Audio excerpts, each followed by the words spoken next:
Hello all newcomers and welcome back fellow Eternians. As always, it's me, Emperor AP, and tonight is going to be a lot of the same but a little bit different. I'm doing, as always, our Minecraft live streams, but I'm going to be talking about kind of a heavy topic tonight. Um, Let me post the link in the chat for everybody on Discord. If you haven't checked out our Discord, you should. But tonight we are going to be talking about a pretty serious topic. Let me go ahead and jump in our voice chat as well. Okay, so we are live in our voice chat, and I hope everybody can hear me. Tonight, I had some stuff on my mind that I really wanted to talk about, and that I feel like is a serious topic. Something I haven't talked about a ton on the channel so far, which is why I started my micronation. I want to go more in depth with that, and I also want to talk about why other people started their nations. We have Peel Plays said, good question, why did we interest? Evan Gelford says, hello, how are you doing? I'm doing pretty good, Evan. I hope you're doing well. To be honest with you, I have a lot on my mind tonight, and I want to talk about micronationalism and specifically what it means to me and why it's so important in my life, why I hope it can be something that connects us all, and ultimately I want to know about you guys and why it is that everybody else has created their micronations. Key West said, another video, great. Thank you very much. We were trying to jump into it. Tonight, I've just really been thinking about, especially with everything that's going on in the world with the coronavirus pandemic, with a whole bunch of political instability, with businesses failing left and right, with governments having issues, with universities failing and things like that. There's a lot of chaos going on. There's a lot of struggle in the world. And I want to talk about why I started my micronation, and I'm curious for you guys why you started your micronations. So I guess I'm going to go in and be a little bit open and honest here and a little bit vulnerable. Um, the biggest thing for me, as well, I want to preface by saying tonight I don't think the stream is going to be super long. I did a stream a little while ago, and also I have a big drive in the morning, so definitely bear that in mind with the link to the video and everything. Byzantine said, I thought Canada wasn't doing a very good job of governing theirs, so long story short, I now rule a country called Canadiano. Canadiano. That's awesome. And I'm glad. I feel the same way. The reason that I started my micronation is not because I didn't love the country that I came from. I'm really proud of the United States, and I feel happy with the concept of the United States. But I feel like what has really gotten me down is the things that I've seen that have come out of being a citizen of the U.S. and a lot of the difficulty that my family has faced that I feel like shouldn't have been necessary. I want to talk a lot about that. I want to talk about a lot of my personal life and asking you guys why it is you started your micronations. I actually hope to start a series on the channel talking about you guys' micronations and going more in depth with them. We're going to actually have one of our citizens potentially covering different micronations and doing things like that. So hopefully we'll be able to get that started and really hear from you all as to why you started your micronations, what's interesting about you, and where you plan to go. If you're interested in that, you should definitely message either myself or Quality Control on our Discord. His name's Steven, but he goes by Quality Control on our Discord, so you should definitely contact him. But yeah, so right now as well, I am in our voice chat in our voice channel. If anybody is on there and wants to join in, they are more than welcome. Because I definitely want to hear from you guys. Kingdom of Mibia said, it's good to see you, Kingdom of Mibia. We have 9 viewers right now. Kingdom of Mibia said, the reason I made Mibia is to support and help others and to get away from reality, I guess. That's an interesting point. So I think a big reason that I got interested in micronationalism is because of the fact that in my life, my parents struggled a lot to provide food for us, to provide shelter, to just make ends meet. It has always been a struggle throughout my life for us to be okay. My father, despite being a well-educated man, despite being a college-educated man, and despite working as a teacher, working in the oil field for many years, has consistently and time again had difficulty and struggle in finding success. Now, I think that's horrible because my father was never an incredibly ambitious man, but was always very, very loyal and always very, very dedicated to his job. No matter what it was, he always put his job's needs and our family's needs above his own, and that's something that I will always be proud of. Mr. Random said, Kingdom of Mibia says, as well, I have my own nation, which is pretty cool to admit. Absolutely. Mr. Random said, I made a team of Micronations, Micronato. Want to join? No, thank you. And we will talk about that in the future and as to why, all of this is. But there's a lot of things about my micronation and specifically about my history and my past that I haven't talked about on stream and that I really want to get to, and why I have started this and why I take this so seriously. I, in many senses, am betting my life on this micronation. I am putting my future, my family's future, my career, everything on the line to say I am sincerely trying to start a nation that can lead to a better life for my family and myself. I'm trying to do something peaceful, I'm trying to do something positive, and I hope to help other people with that, but most importantly, I am looking for a way to have a good life. I am trying to build that with my bare hands and with the support of you all. And it's hard.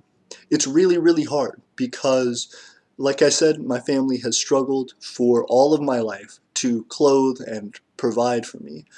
Kingdom of Mibia says, oops, sorry, I thought you were asking me.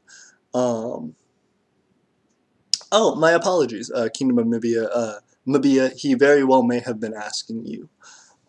Byzantine said, that's pretty cool, man. Pio Play says, I'm making an animated series called A Servant Name, and I can't say it because it's the name of a song. I understand. But getting back to what I was talking about, I think the big issues that I have had with micronationalism and with creating my own nation is the fact that I do take it incredibly seriously. I am hoping to buy land for my nation, for example, because my family owns no land. My family owns no property other than vehicles, and only two. If I, you know, all I have right now is myself and my father. And if my father passes away, him being 75 years old, and my mother being much younger than him, passing away surprisingly early in life and only a couple years ago, has really taken a big toll on our family. I had started my micronation before that, but that even further has encouraged me to pursue this. If my father passes away, I am the only person left in my family. I am the only person who is able to provide for me and for the future that I want and the future that I hope my kids have. If I can get land for this nation and support others through that, that is wonderful. But it also means a secure future for my family.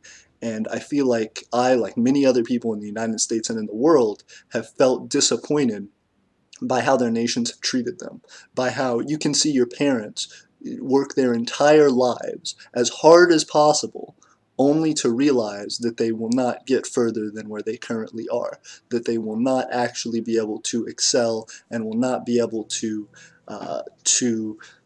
make a secure and stable life, simply because of the way that life has turned out for them and because of the lack of support from their host nation.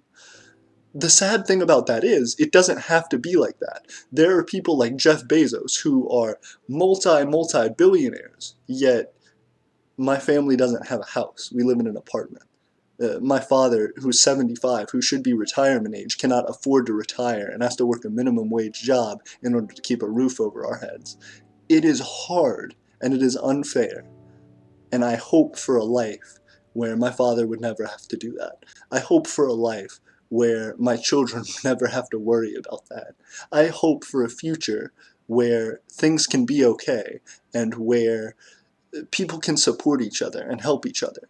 Not that things are handed to people, but that people who want to earn things can go above and beyond and find all the support necessary to make sure that that happens for them and for the people that they love and care about. I think the issue is our nation has become too much about taking and not enough about giving. It's become too much about the self and not enough about the group, and it's become too much about the idea of you know, not giving a fuck or about, YOLO or whatever, or just caring about the moment and the publicity of something rather than sincerely caring about the outcomes for the future, sincerely caring about making something better for the world. All of our governments fight each other in order to make sure that theirs is number one, especially with things like nationalism and self-interest and isolationism. All of these policies are only there to make sure that one country is set above others, and it's not fair and it's not right. And that goes all the way from this national level, all the way from this worldwide economic level, down to the individual, down to people in local communities who can't get enough to eat, who can't find a job, who, especially now that this coronavirus pandemic is going on, have such difficulty uh, keeping jobs and maintaining a decent quality of life. What's going on, King Charles? How are you? Good. How you doing, AP? I'm doing all right, man. To be honest with you, I got a lot on my mind tonight. I'm kind of talking about some sad stuff right now.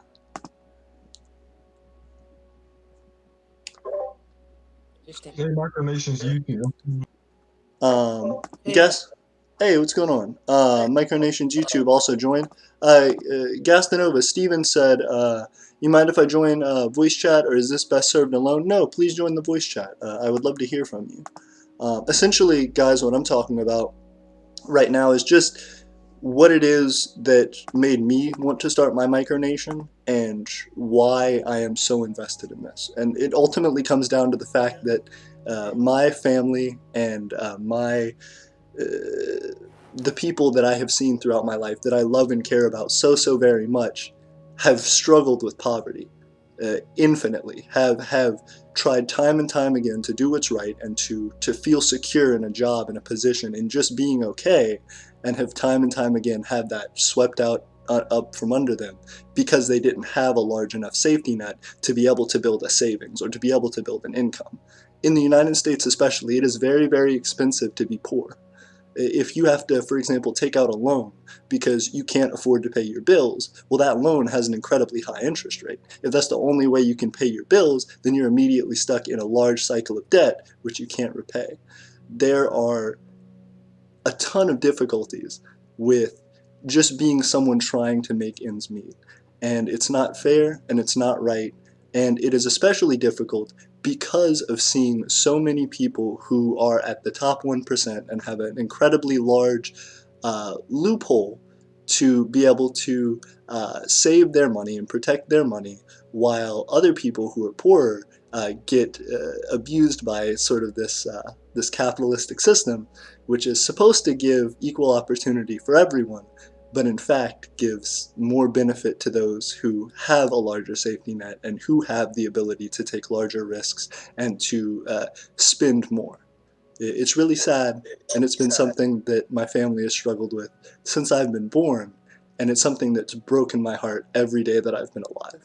Um, I just want to see that changed. I just want to see a situation where someone that comes from my background, someone who wants to get an education, wants to make a better life for their family, can actually do that, can actually pursue the thing that we call the American dream here in the United States without feeling like they're going to risk everything in order to do so. I want people to feel like the money that they make and the things that they do will provide more and more security for them, not be just enough to get by. Also, we have 17 viewers right now. This is incredible. I appreciate you all coming in and joining and talking about this with us. There are a lot of things to say about this, and I appreciate all of your support. Um, yeah, I, it's kind of a hard topic to talk about, but it's something that's important for me. And I know if I'm feeling this way, other micronationals have to be feeling this way. If I'm feeling this way, I know there are other people in the United States that are feeling this way. I see it all the time, and I talk to people about it all the time. That's why I feel like a ton of people in the United States don't vote, is because they feel like their vote doesn't count. It's because they feel like no matter what they do, sure, they can cast a ballot, but at the end of the day, that's not going to save them from paying next week's rent. That's not going to save them from getting evicted from their homes. That's not going to save them from trying to figure out if they're going to put food on the table for their family or make a car payment so that they can keep their job. It's terrible And it's something that those, especially those who are incredibly wealthy, should feel ashamed about. Should feel ashamed that they can walk on the same streets in Versace that other people are living on. It's tragic. And the reason I want to make a micronation is not to be combative to the nation that I am in, but to provide more opportunity for those who have been failed by the system that I grew up in. Maybe I would just like to say that those are some really deep thoughts, and I really respect you for creating this more micronation for these deep ideologies and to prevent this really devastating cycle. I would just like to add that the system is not perfect, and that's really true. But do you feel that it can be made better by having a hint of socialism in your society? So the benefits of socialism, such as free healthcare and free education. Oh, absolutely. I think the issue, especially in the United States, we have countries that are our neighbors, like Canada, who have implemented, and in Europe, have implemented healthcare systems, for example, that are wonderful in comparison to the United States, and really do give more economic mobility to people of every tax bracket and every economic situation. I think that socialism, whether you are for very heavy socialism or very light socialism in a capitalist market economy, is something that is very positive and can be very influential. I think the issue in the United States specifically is the way that our system is set up, is the fact that we have two large parties who will always be at the head and forefront of our politics and who will always be diametrically opposed to each other. So if one party passes a bill that may start helping people in one way, the other party is going to do everything in their power to dismantle that and to try and create whatever the opposite is. And it's weird because it's not that one party is the good guys and one party is the bad guys, no matter which side you're on. It's weird because we've seen these parties switch places throughout our history. We've seen these parties take on different roles and different belief systems based on who they're trying to get the vote of. And it seems like at this point, the larger issue at hand, and the reason why I felt the answer to this was to start my own nation, is because at the end of the day, I don't think the political system in the United States is built for actually assisting and improving the quality of life of the citizens of the United States anymore. Yeah. Just like yeah, like George Washington said it, political parties only strive to benefit no their own party. Like yeah, it's Absolutely. I Hello. completely agree.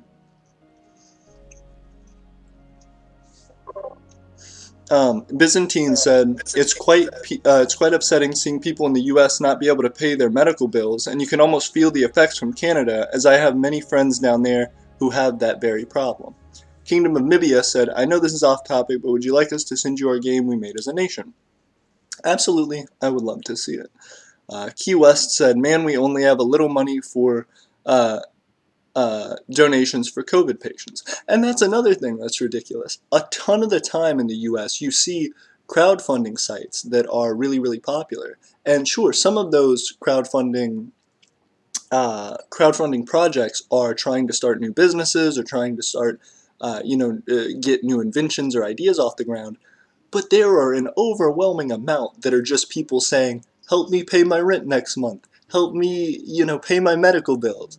Help me crowdfund surviving. And that's really, really sad. Yeah, it's insane. There actually, if you have a question, there have been reports of like countries like, for example, the United States too, actually showing off some of their planes and some of their different yeah. So basically, their military facilities at this time of the crisis. Do you really feel it is valid for the United States to continue to fund the military so heavily? to fund the military, that 20% of funds go to the military, when a lot of people at this time have are not being paid due to the coronavirus pandemic, and the healthcare system of the United States is not the best? That's a fantastic question, Viren. And I think that's a part of the issue, the larger systemic issue of the way that our political system is set up. We have in the United States what has been coined the military-industrial complex, which is just a fancy term for saying that our our desire to continue to fund such a large military, especially during World War II when it was needed, when we sought to provide military hardware and to be a production superpower to face that war, we created an institution in the United States that, whether we like it or not, became an important part of our economy. The world sees the United States primarily as a military power. And I think all of our politicians are afraid, in some sense or another, that if that were to falter, if we were not to be not just a strong military, but the strongest military, that we would be run over in other ways by other countries. I don't think that's necessarily the right view, and I think that we absolutely should not be spending nearly as much as we are on our military. But I think that in a lot of ways, that has sustained the economy of the United States, which otherwise would be heavily failing. I think the fact that we have such a large and powerful military is something that allows us to kind of get away with things financially and on the world stage, which we otherwise would not be able to. A lot of our economic policies with other countries are about making military trade deals, about selling things to other countries and selling weapons, continuing proxy wars and things like that, and encouraging other countries to buy our protection from us. Uh, it's very strange because I saw a viral video of a doctor the other day in the United States saying it's terrible because we can't get these N95 masks that we need, despite the fact that we are standing in these hospitals every day with patients who are dying, people who one day were healthy as a horse and the next day are struggling to breathe and are having to breathe with a machine because we don't have the proper equipment.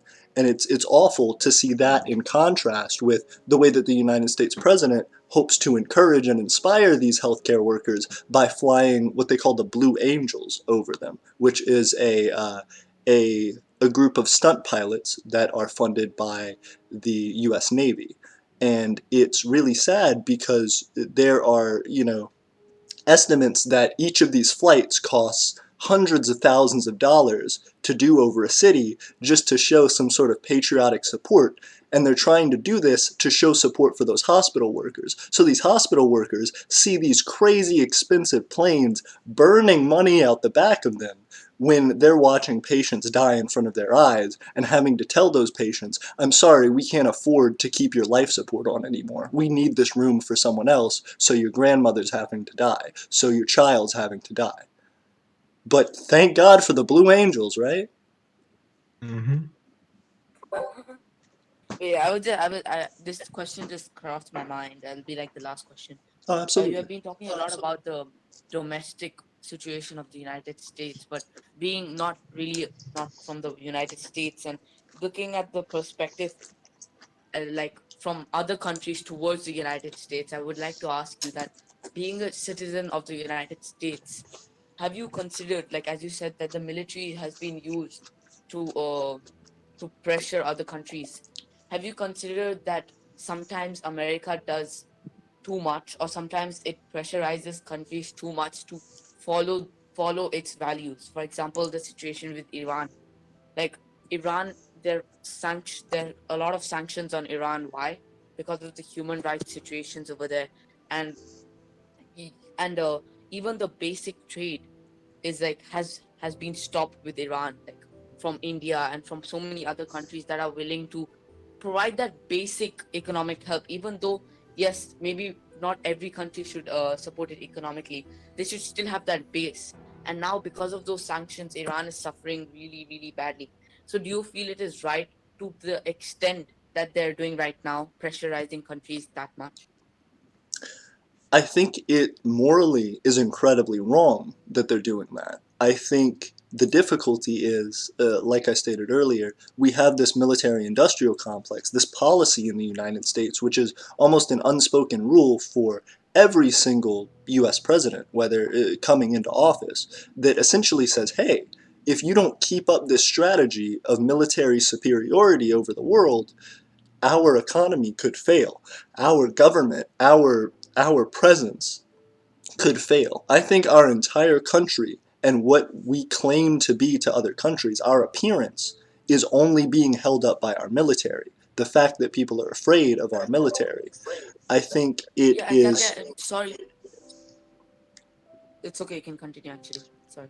I just think it's terrible because, like you said, we as citizens of the United States, we can watch videos online. We can see some of the impact that it is taking on these local communities, but we have no idea of the effects 10 or 15 years down the line until they're already too late to resolve. We talk about, why are there all these constant wars and issues in the Middle East? And certainly there have been issues and underlying issues for a long time, but you cannot say that the United States interference in that has not continued to uh, continued to express that in a lot of ways and continue to make that worse.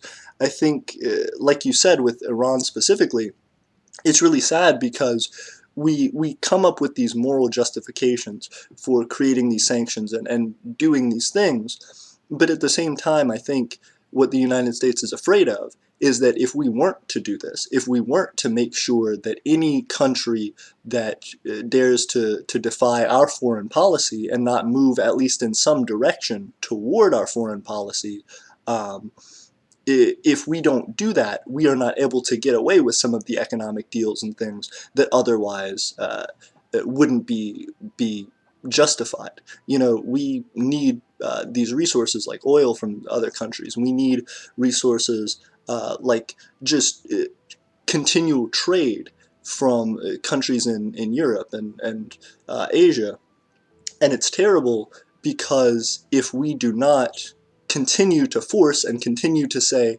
you better pay us or there will be a gun in your face, it allows those countries to say, we don't have to support the United States. The United States is no longer a large-scale manufacturer. The United States is a service industry. The United States is based around that military supply and its allies. However, if we can convince its allies no longer to support the United States, and if the United States didn't have its military might, then there would be no reason to sit down at the negotiating table with the United States.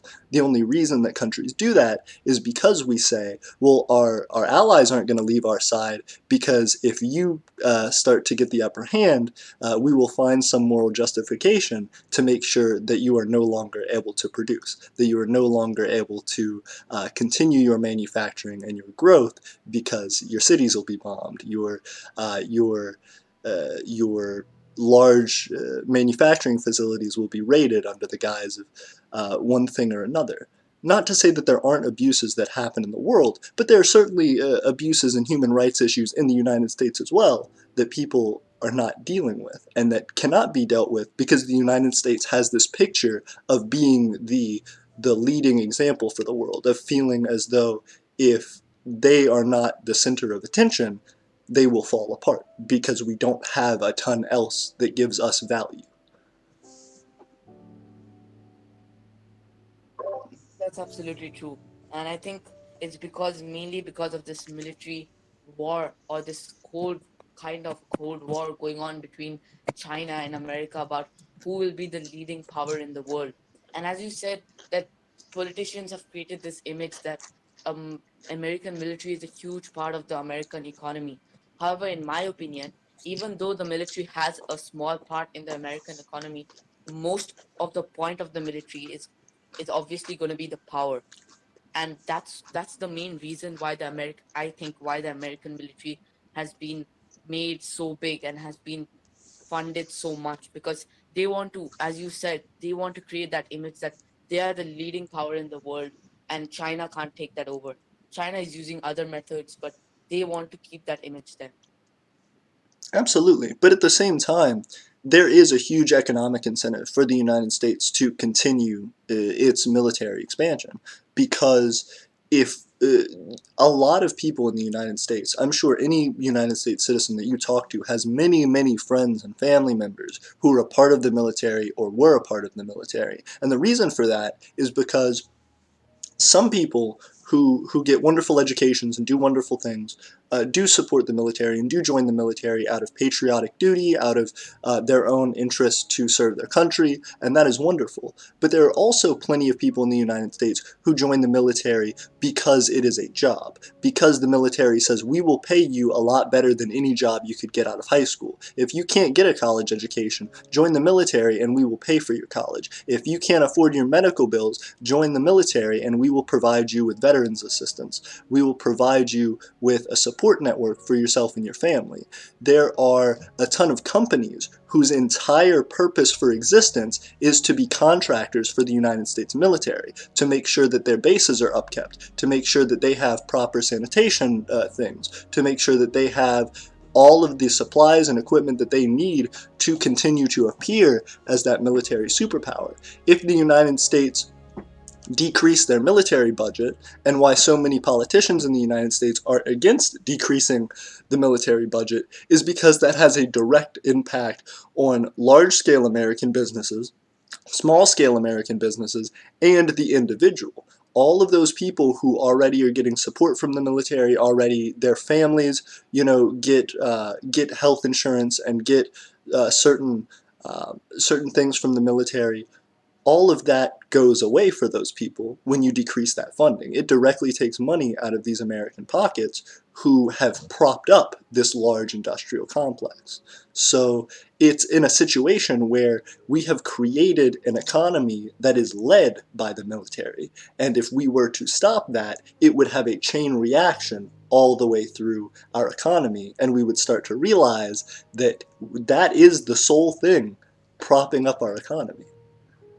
Yeah, you do see a lot of ads like Like outside, like those billboard ads, like join, like army, and like those fake ads, like they really don't prepare you for like what actually goes on. So yeah, they're like lure, like it's kind of sad that that the United States has to like always rely on military, and they've been pushing their like their like luck with the military as well. I mean, like when you're deploying, like during World War II, there's a necessity for like military, and like we understand that, and like I just don't get like why you have to like always like push your policies on like different countries that people barely know about. So yeah.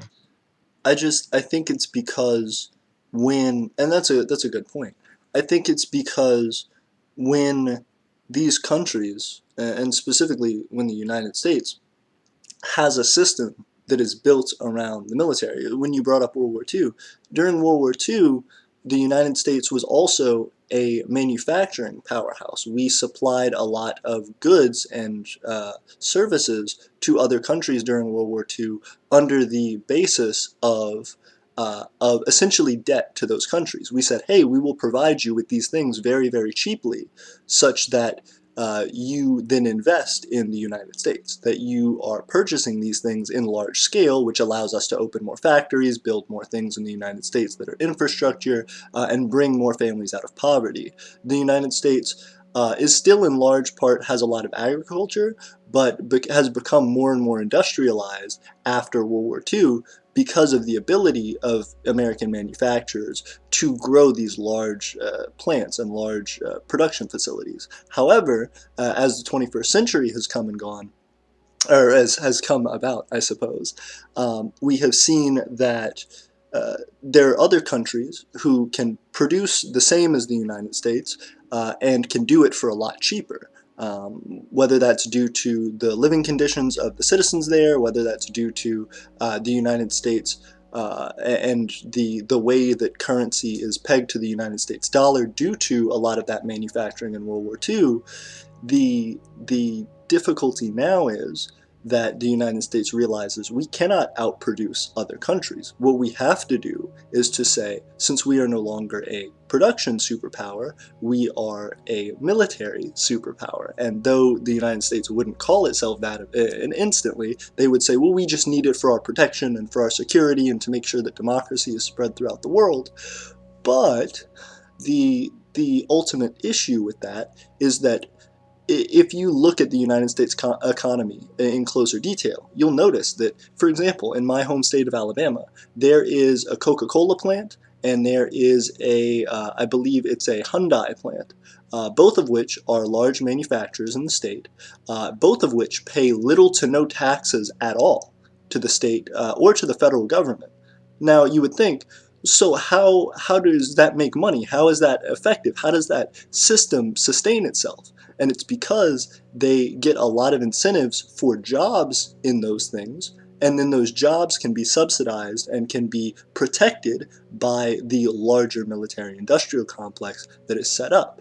They don't need to worry about getting taxes from these larger businesses, which normally they would need to, if they can supply that and protect that by saying, well, we have such a large military that we have these many contracts, we have these many things that we can get as deals from other countries simply to make sure that they are not attacked, to make sure that the United States protects their interests. And at any point, the United States can bring that as a bargaining chip to the table and say, well, if you disagree with us, if you don't help us out in the ways that we need it, if you don't strike a deal with us, well, that's fine. You have neighbors like Russia and China and other places who will come and make those deals with you, and we will be directly competitive with them. It will make other splinter cells of terrorist organizations and things like that start running rampant in your area. We will stop protecting you, even if you are our ally, even if you are somebody who we have already made promises to support and to protect, because you were helping our interests initially, and we no longer feel like you are. It's really difficult, and it's something that we have put all of our support and all of our eggs in one basket, so to speak, that now we can't turn back. If we do, we realize how far we are in that direction, and it would cost us severely as a first world country. We have Irvin Giovanna saying hello to us. What's going on, Irvin? Mr. Random, what's going on? And Kingdom of Mibia. Yeah.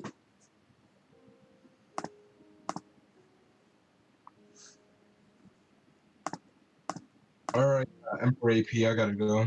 See you later. Stay safe. Thank you very much. I hope you have a good night.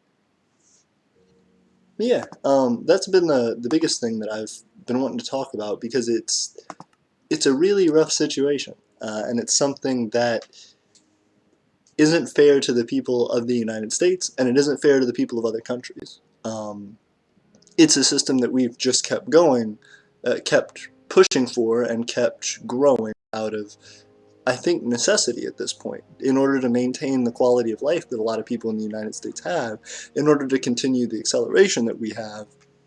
We do that on the backs of other people. We do that on the debt of other nations, simply by our military power and by how much money has been invested into that.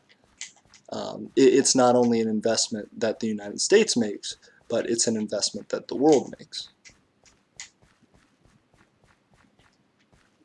US did kind of run itself into a wall.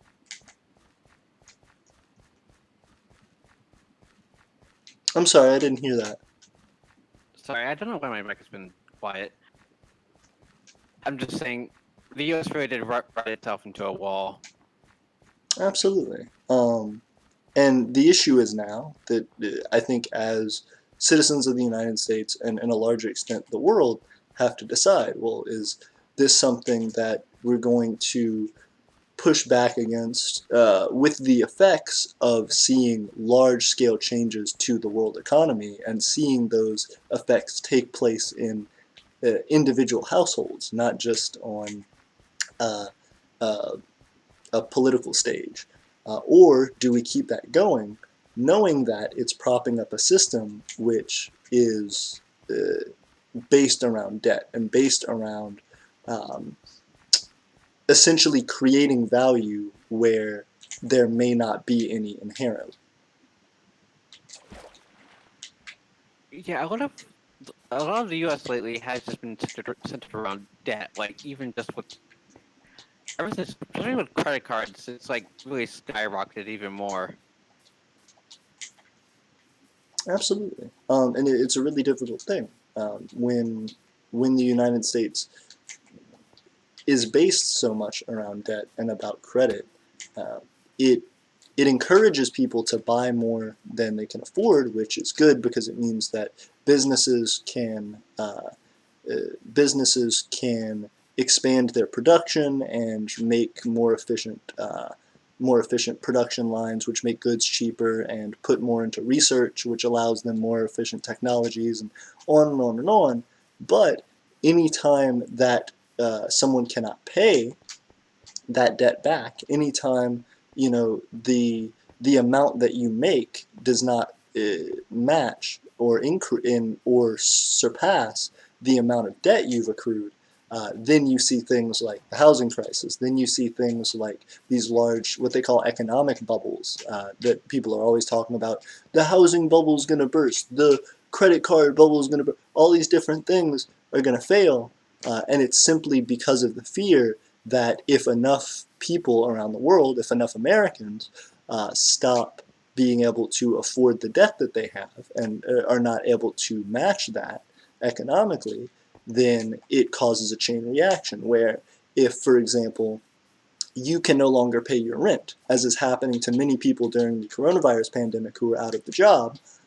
If you can no longer pay your rent, that means that if the person who owns your house or apartment complex that you're renting from can't pay the mortgage on that property, and if they can't pay the mortgage on that property, then the bank can't pay their investors who invested in that opportunity. And if they can't pay their investors, then their investors have to pull out of other investment opportunities, which means that other businesses and other banks and other companies start having less profit than they thought they were going to, which means that all of their investments in technology and new workers and things like that all have to be retracted and have to be sold off, which further causes more people to be out of the job and more people to not be able to pay their own debts, and the house of cards sort of falls down. Yeah, pretty much. Yep. And it's frustrating that all of that is built around a system which, in part, is a lot about military power and is a lot about the impression that the United States puts on the world and less about what it can actually produce. Yep. And so that's why I'm starting a micronation. Not just for those reasons, for a lot of personal reasons, but all of that is a summation just to say that I think there's a better way to do things. I know there's a better way to do things. And it should not be that you have to start a revolution to do that. That's the way that things were done in the past because there was no other way. If I am trying to prove anything with this nation, and what I believe micronationalism as a whole should be attempting to prove, is that people do not have to fight over the same resources. People do not have to kill each other over pieces of land. Wealth is generated from ideas and from people's desire to work toward those ideas, people seeing things as valuable. And that being the case, you do not have to have everyone in the country agree with something to overturn something or change something. I can say as an individual, I am interested in a new type of life. I am interested in trying something different with the people around me, and that my economic support of that idea and those beliefs can help to support others, which can in turn make this idea grow larger and stronger. That at a certain point, the small ripples that we are making in the water now will in 10 or 15 years be large waves that have major effects on not only our small communities and the people that we hopefully are able to help, but on the world as a whole in seeing this change and wanting to be a part of it.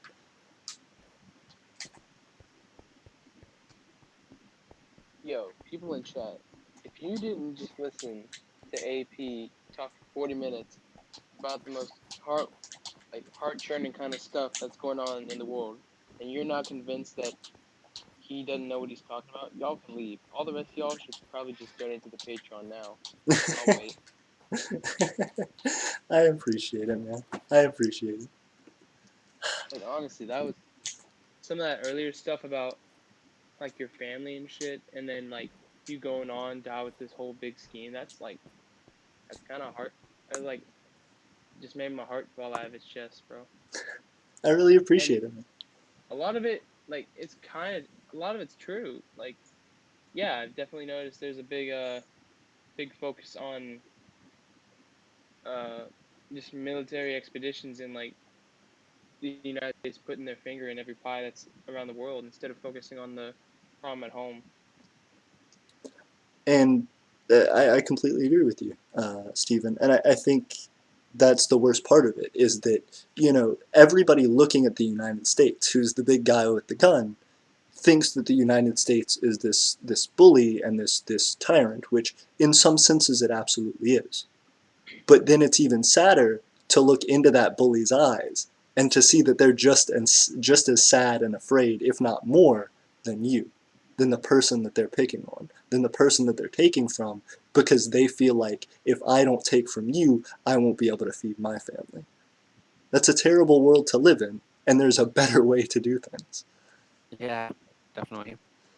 And I appreciate all of you guys' support. I think that's the big thing for me is um, my family. Like I said, we don't own any land.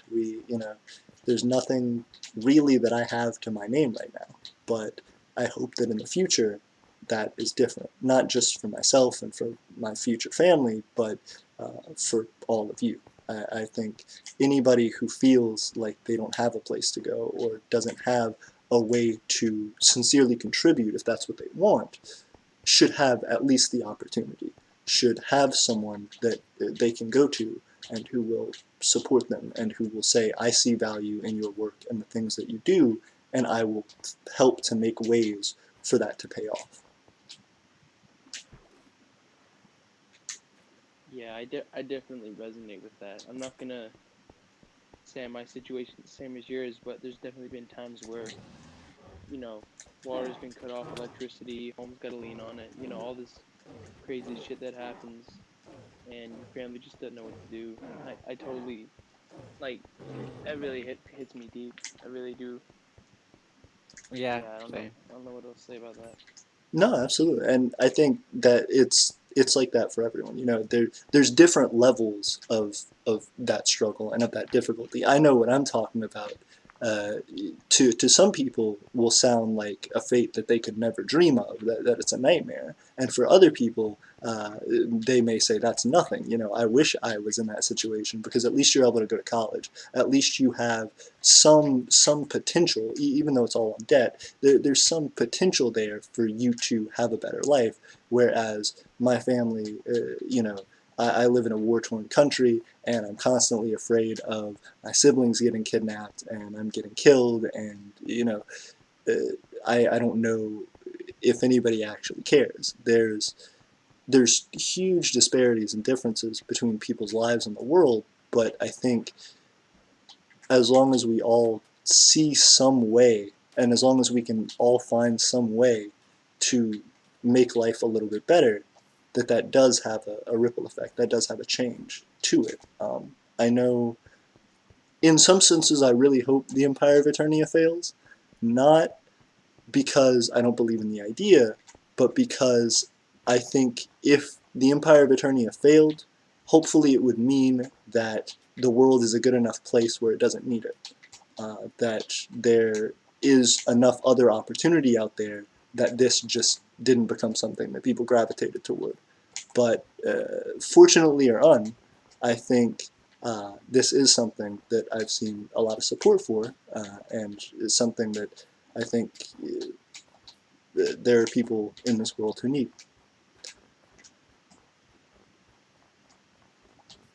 Yeah, I can kind of see that.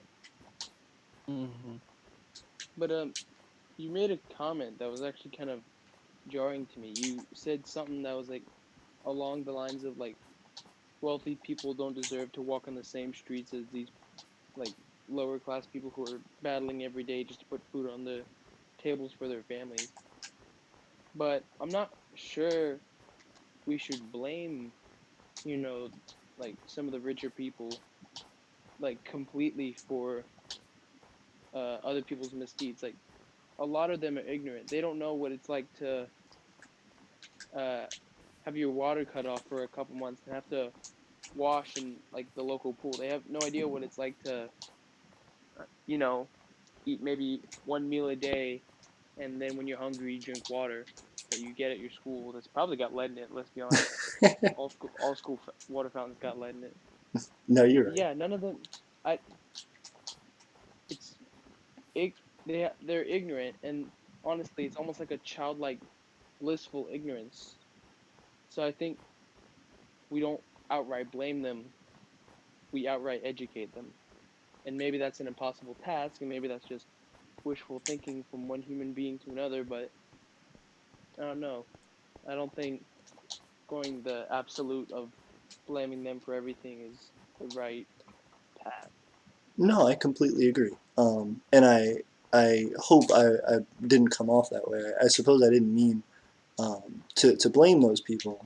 I believe what I said was that it's a shame that those people walk on the same streets as people who live on them, people who are homeless, for example.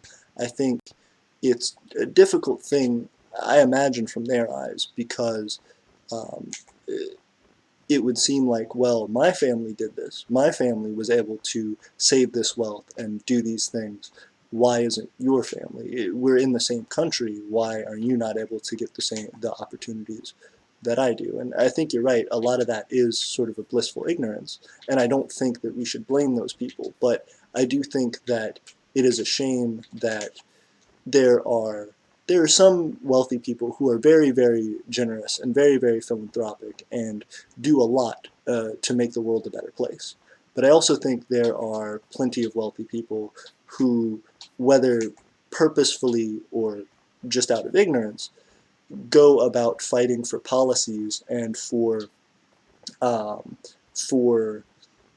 things within their lives that specifically are built to protect their wealth and to make sure that they get wealthier, despite the fact that that has direct impact on others who may need that wealth a lot more. You know, why is it okay for your family to not pay taxes and to be able to get an extra $3 million when you live on a $100 million estate and drive nearly $1 million car? When there are some kids whose parents can't have a car at all and can't work because of it. I suppose I meant that. I think I suppose spoke more to the idea of a socialist approach, that there should be some limit to that, to say you have done well, congratulations, but you do have enough wealth at this point. And I don't think that means people shouldn't be able to be millionaires or even multimillionaires.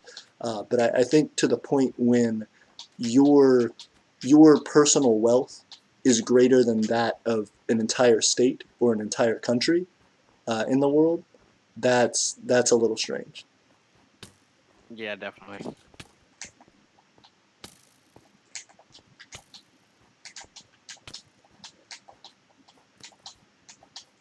But no, I think you're right, and I think there isn't really a way to educate those people unless you are able to meet them in the middle. If they live in a world where they feel like all of these people are coming to take their wealth away from them, then they're going to do things which promote the protection of their wealth. And if they see some way that people are instead trying to use their wealth with their assistance to make the world a better place, I think that's a much happier route to go for both parties. It's just some people uh, are happy to do that, and there are other peoples who will fight it the entire way.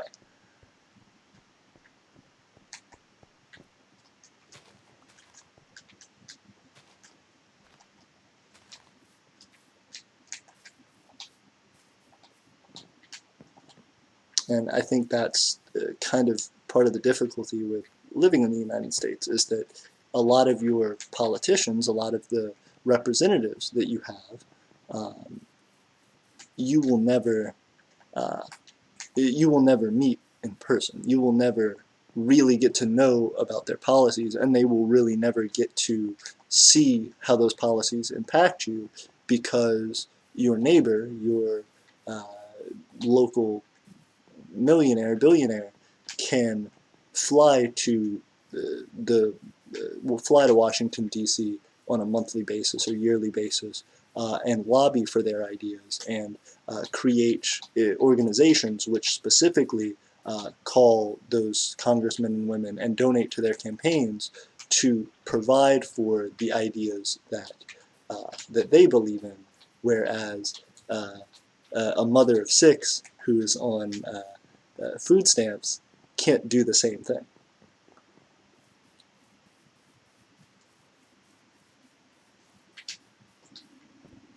And so that person's voice doesn't get heard. I also noticed that like the billionaires are out to like selfish things. They tend to use the good millionaires that are like out donating and everything as like outliers to just like hide the fact that there's one like trying to like steal everyone's money. If that makes sense. I'm sorry. Could you repeat your statement there? It's fine. Sorry, I just drink something. It's just kind of in my thought a bit. Basically, like trying to think of how to best describe it. Like basically, I'm trying to basically like one like take Bill Gates. He'll like donate to everyone, and especially I hate to bring up Donald Trump. He will basically steal money like from everywhere, and basically to try to make himself, basically to try to make for Trump will basically try to make himself look good, but basically saying that other billionaires like himself donate, and he quote unquote donates, so obviously he is good, even though he really isn't. Agreed. And I think that's something that's worthwhile to consider. I don't think it's wrong for someone to be able to choose, um, you know, how their money is spent or what their money goes toward. But at the same time, if there's some billionaires like Bill Gates who are already just on their own very, very philanthropic, and ever said, this is the way that I'd like my money to be spent, or this is the way that I think this should go, he's actively putting into those systems and those organizations which he feels like are doing good for the world. Whereas people like Donald Trump, who won't reveal anything about how much they donate to specific places or about what their charitable donations actually are, it's strange for those people to then be saying, well, I shouldn't really be paying a higher tax or anything like that because of how philanthropic I am, because of how much I donate, despite the fact that there's very little proof for that. So if you really are someone who is going out of your way to do the right thing and to do good, you should absolutely be praised for that, and there should absolutely be circumstances that are understanding for that. But for the people who are trying to hide behind the good deeds of others, there should be some accountability had. Uh-oh. Yeah, definitely. Yeah.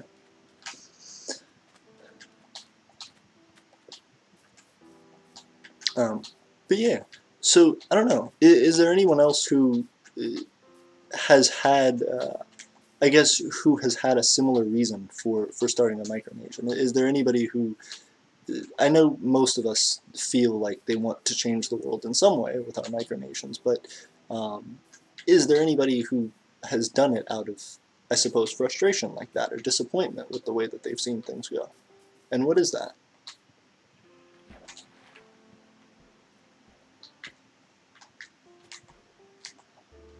I'm gonna go ahead and check the chat while we're taking a little hiatus.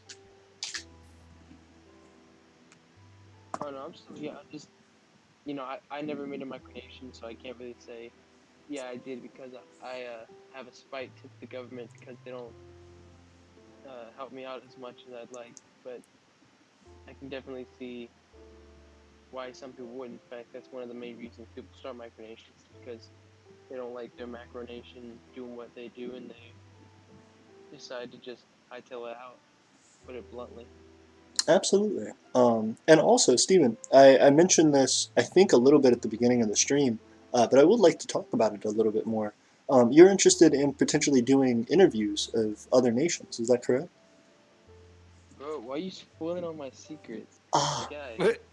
I'm sorry. I will not No, say it's fun. anything more about it. Dude, it's funny. It's funny. I'm just messing with you. Yeah, yeah, I'm thinking about it. Okay, okay. First off, someone changed their name to Emperor AP supporter, and that's cool. I appreciate it. Thank you, whoever did that in the That's chat. Pog. That's yeah, it is. It really is. It's Pog. Hey, he's learning. He is learning. I'm starting to figure it out. I'm starting to get the memes. You guys are educating me. Yes. Uh, So yeah, genuinely, I was thinking about that, and then I had what might be the craziest thought, and it just might work.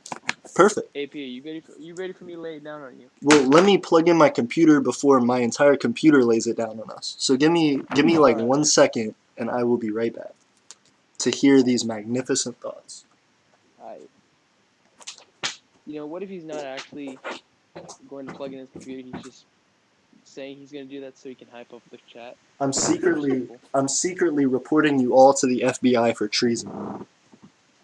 What? Who said treason? What? I Uh, didn't know you Treason. had FBI.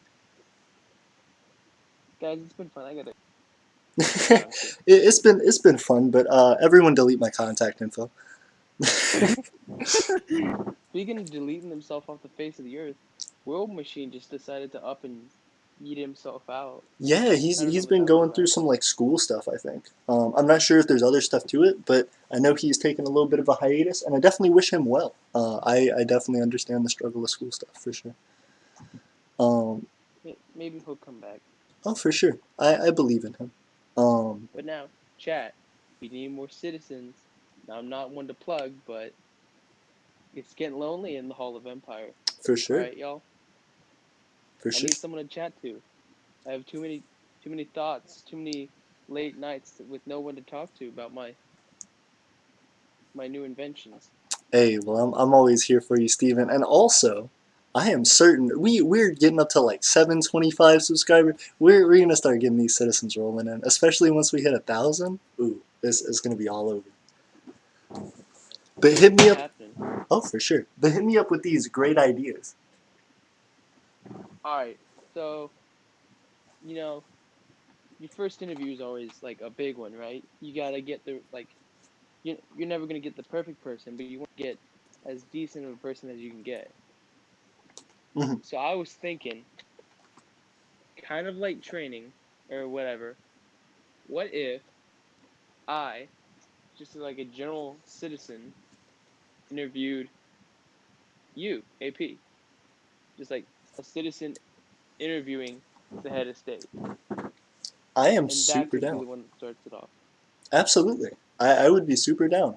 You got to come with these hard hitting questions though. You gotta be like, tell me about the underwear conspiracy theory. Tell me about which way you brush your teeth. Tell, You're talking.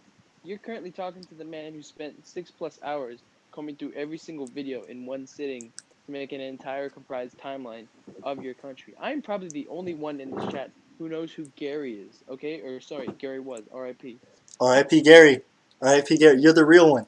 You're the historian of Eternia, and I love you. I appreciate it. Yeah, for real. That's awesome. I Hey, you're putting too much on me. Just because I don't have a life and I can dedicate it to something doesn't mean I should get a lot of praise. I disagree. Like your time, you have one life. Your time that you spend doing whatever you feel like is important is valuable. You as a person are incredibly valuable, and the fact that you are helping to grow this channel is a huge thing. The fact that you're trying to help an idea that was originally the idea of one person that's now a community that's becoming a country, that deserves praise. That absolutely deserves praise. You're helping change the world, my guy. I don't know. I think I'm literally no. I don't think it's that big. Like I definitely agree that your idea is really big and really meaningful, but I don't think my contributions are much. Well, then I'm watch. literally pay to win, my guy. Hey, Like that's you that's how pay to bad I win, am. but you're winning. Pay to win, but you're winning. Also, dude, you've just done stuff. You're like actively like, that's also how I can contribute to the channel. You wouldn't have to do that. You could pay $1 a month and be a citizen, but you don't. You pay $5 a month, and on top of that, you also just are like interested in continuing doing stuff for the nation. That's Okay, to be honest, Xavier was beating me in the Patreon. I donated one, he donated five, and I was like, okay, I can't let this new guy beat me, so I upped it. hey, Also because I agree with you. hey, I appreciate it, dude. I really do. I really do. It's like our Patreon right now is at like 20 something dollars, I think. It's like 20? yeah, just for like Damn, the really? well, not like every month. No, no, no. 20 like total. Like we have amassed $20 from like 2 months Oh, of you guys doing the $10. Yeah. So and then it's like about to be end of month. You know what that means? Payday for AP. hey, well, so I haven't cashed it out at all, is the thing. Like, I'm saving it up and I'm gonna, like, let it build up because I really want to invest it back in the channel. Like, $20 isn't enough Well, for me too to, late. for sure. $20 isn't enough for me to do much with it personally, and also, I just feel like it's important to invest it back. So that's what I'm trying to do. Invest it back how? What plans you got? I got a ton of plans. So right now, I haven't finished it yet, but I am working on. I actually didn't need to buy anything for it. I have the knowledge, so I'm getting it, and I have like a whole bunch of scrap supplies. But I'm making our induction heater upgraded, especially because Alabama just put out a new thing through like October that says you can't burn wood. So our metal melting business would be completely gone, except for the fact that now I'm going to make an entirely electric furnace that we're gonna have that'll melt our metals down and will allow us to melt better metals. In addition, we're also getting more people who are doing stuff for the channel. What I want to invest in when our like money starts to go up a little bit better, I really want to get into um, excuse me, I would really like to get into doing something for our Imperial market, or I want to do something for our website, potentially both. If I can get some stuff, first off, Daniel Maloney says, hello, I just subscribed. Hello, Daniel Maloney, thank you so much. But Hey, also, Maloney Baloney. There you go. That's how you do it. Maloney helping us get that baloney. Uh, All right, that was a little bad, but we'll work on that. it was corny, but we'll get through it. Um, Yeah, no, we're good. but so the thing is, I'm hoping that uh, once we get our Imperial Market stuff started and we can start actually making a couple sales on there, I want to link our stuff because right now I'm going to do it through Etsy, which will be like free. But then once we get enough money together, I want to just link it directly to our website so that you can do it all in one place. You have like all of our information and you have like all the stuff we're selling all in one place. Yeah, It'll be CNN linked listed. together. Yeah, and then we just get like more and more top tier as a micronation. And then once we hit 1,000 subscribers, we'll also have like a little bit of that money rolling in. And I just feel like that'll be when people go like, oh, there's just a lot of opportunity to make money here now. I think I actually want to clear something up because, as you know, AP, last night I went on a conversation, and one of the best arguments that came up was that the system for Eternia, it's kind of confusing how it benefits the citizens, how the citizens actually get anything out of it. So I think a lot of people are really hesitant about, maybe Patreon or actually contributing to the Micronation in any other way. Do you maybe want to clarify that for the lovely audience sitting home doing whatever, I would love like to. how they can contribute? That is a great question. And when we do the interview, if you want to talk more about that, I would love to. What I'll say for right now, um, the the thing that sucks about it, I have not been able to prove that to anyone yet because we don't have money from being a YouTube partner yet. What my hope is once we become a YouTube partner and once we start pulling in a small consistent income, that what I can then say is, okay, fantastic, we have some income. Everybody that has made a video for us, there's a specific percentage of the profit that we make that just immediately goes to you. So um, we would just have account set up and we would have that like open for people to find that like shows how much money we're making and like what all these videos are making money from that'll like update regularly, and we'll just be like, hey, this is how much money your video made. Do you want us to send you like the little bit like every single month that we get it? Do you want us to like save it up for you and then send you like a larger check? Like how do you want to do that? Okay. Yeah, so that's the first thing that I'd like to do. But again, I haven't been able to prove that because I haven't made money yet and I can't give any money to anybody else yet who's helped the channel. So right now they're just donating their time, which I feel very grateful for, but I also feel very desperate to prove that ability. At the same time, I know that I completely understand people being hesitant because it is something that hasn't been proved yet. I think ultimately it's going to be something that becomes a more and more complex system because we want to make sure that that's secure and safe for people, and because I'd like to find a better way than just me saying, okay, so this is your percentage and you have to trust me on like how much money you should be getting and stuff like that.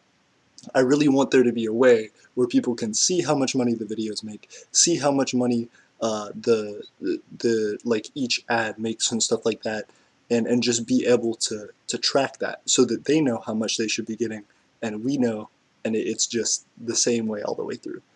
With the Imperial Market stuff, it's going to be even an even higher degree of that because in addition to making content on the channel, we'll also have people who are selling things for our empire, who are starting businesses, manufacturing things, trying to ship things out to people, which is a lot harder process to manage and to navigate.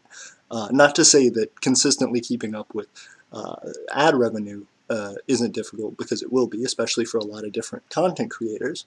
But what I hope to do in that case is to start out with people who are local to me, people who are my friends, people who I know and who I support their talents and they support this, that I can come up with essentially a trial system with them and figure out, um, what excuse me, what works best for getting that money to them, what works best for uh, handling shipping, because when we get to this larger scale of trying to have a market where we say we'll sell all these different products, but they come from different people and they come from different places, does that mean that when someone makes an order, that that person gets the order, makes the product, and then ships it themselves, and they have to have the shipping already ready, and then we send them the money after the thing is sold?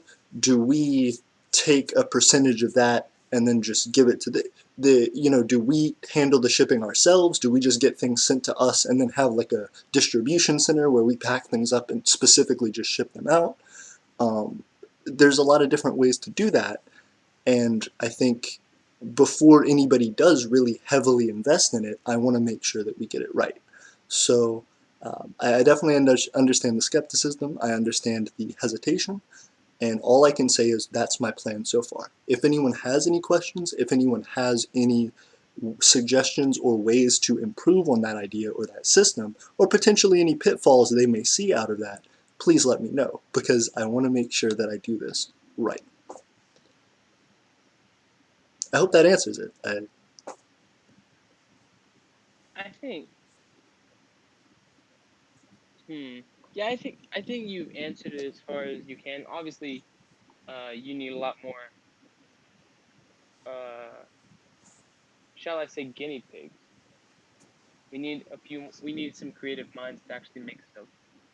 Absolutely, absolutely. And like I said, I think the reason why I'm most excited about getting 1,000 subscribers and becoming a YouTube partner is because that's something where we really don't have to worry about the handling of goods. It's a lot more just, okay, making sure that both parties know the information about how much money is coming in from YouTube, and that the percentage is agreed upon beforehand, and that everything is calculated as it should be. Because the thing that I'm hoping for is that the model of the system, the person who makes the video gets the largest percentage of the ad revenue from that video. We take a percentage of that, it being on our channel, but that the point of that is to incentivize them to continue to make content for us. Because if we just make a few cents on every dollar that a person makes off of that video, that's still, multiplied by 10 or 15 creators regularly making content for the channel, allows them to have it probably, especially at first, won't be anywhere near a good income for being a professional at it, for doing it as your job, but it will be enough of a passive income that it incentivizes people to move forward, and with enough content for us to still be really growing and accelerating that channel. I gotcha. So yeah, it's definitely still really deep in the works. Absolutely, absolutely. All the more reason to get us to 1,000 subscribers, right? Agreed, agreed. And yeah, I guess the best proof of that and the best show of that will be once it happens. And once we have people who say, I've done this, and this is how it happened, this is how it went, and this is why I stayed on, or this is why, whatever happens, happens. Oh, can I also say your stream, the way it makes my voice sound, my voice sounds really young. Like it's flattering, but I'm not 12. I promise you. I mean, like legit, it makes me sound so young. I don't know. Or do I just sound young? I was gonna say, it doesn't come off that bad to me. I mean, there are people who we have on the voice chat and on the stream who you can tell definitely just are very, very young. Your voice doesn't come across in that same way. Yeah, I know my Adam's apple isn't, you know, just prominent or nothing, but like, come on, AP, you gotta do me bad like that. I'm gonna specifically put a voice modulator thing on your voice. We're gonna auto tune you. Just do like one of those like when a serial killer calls 911, they have like the voice disorder. Mm-hmm. We're gonna do that, like for interviews where they don't want to show the person, so it's like a black screen and then like the like really deep voice. Yeah, that actually brings up something I was thinking about. For interviews, do I show my face? Like, do you want a face to represent the voice? I definitely think people would gravitate toward that, but I want to leave that up to you. It was a similar thing with Viren. Viren made a video for our channel fairly recently with the COVID-19 stuff, and he asked me, how would you like things set up? What kind of content would you like me to make? I really want that to be up to the people who make content for the channel. I think the way that I see it, what I put out personally on the channel will be my views and my interest and my representation of Eternia. But you as a citizen should also have the ability to represent yourself and to do things that way, especially because your ideas for what may work better may be different and may be more successful than the things that I do. You may think of things that I don't think of. You may have a certain style that people gravitate to more than mine. So there will definitely be, a promotion by me at least to say, do the thing that you feel like you would like. Do the thing that you feel like if you were watching your videos, you would stick around for more than the others. There are some videos that I watch that are just like, for example, pictures and like a voice. Like there's an economics channel that I watch. It's Economics Explained, and it's just like a guy with a slideshow talking about and like stock footage talking about economics. But then on the other hand, there are other channels that I watch that are all about that personality, like Game Grumps or something like that, where I wouldn't really like watch it if I didn't know who the people were to some degree, or if I didn't kind of know what they looked like, or kind of had like an interest in their personality. So it all depends on the type of content that you want to make, and regardless of which way you decide or what you put out, I want to support it because you're a citizen of the empire. You are a part of what makes this culture so interesting and so unique, uh, just by what you do. I gotcha. Yeah. So, okay, yeah, definitely gonna have to give a deep think on that. I wanted to ask, why are you so damn stringent on who you accept as an alliance and who you don't? Because you're, I'm not gonna sit here and say that you downright refuse anyone. You obviously give all of them some good thought, but you definitely don't take on that trend of a lot of micronationalists where it's like, oh, you offer an alliance to me, I'll immediately accept. Thank you very much. Why do you decide to break that norm? Fantastic question. I think for me, it's similar to the reason why our citizenship is so stringent and so strict. It's just because the way that I feel about our micronation is this is something that I am really legitimately putting my life into.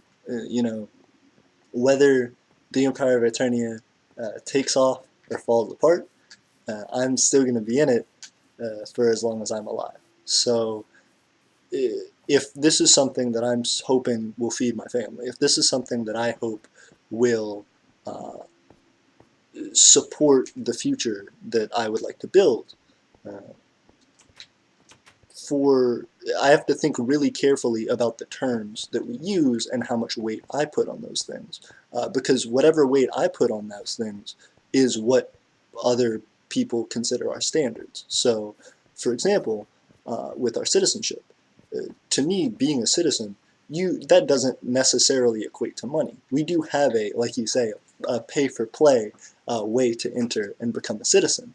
If you're somebody who has a full-time job and says there is no way that I can make content for the channel, and I don't want to make content for the channel, but I can do $1 a month. That's perfect. You still are saying you agree with what we're doing, you support what we're doing, and you want to help. Or if you're someone who doesn't have any money but has time, they can go through that the same way. It's all about just saying, I'm putting my life into this. I'm putting time that I could be spending, focusing on my degree or, my family and my friends and things like that. I am taking time out of my life I'll never get back to put into this. And I expect others to do at least some bare minimum of the same. So then when we think about a larger extent, we have people like yourself who are putting real money into this project and who are saying, this is something that I support and I believe in.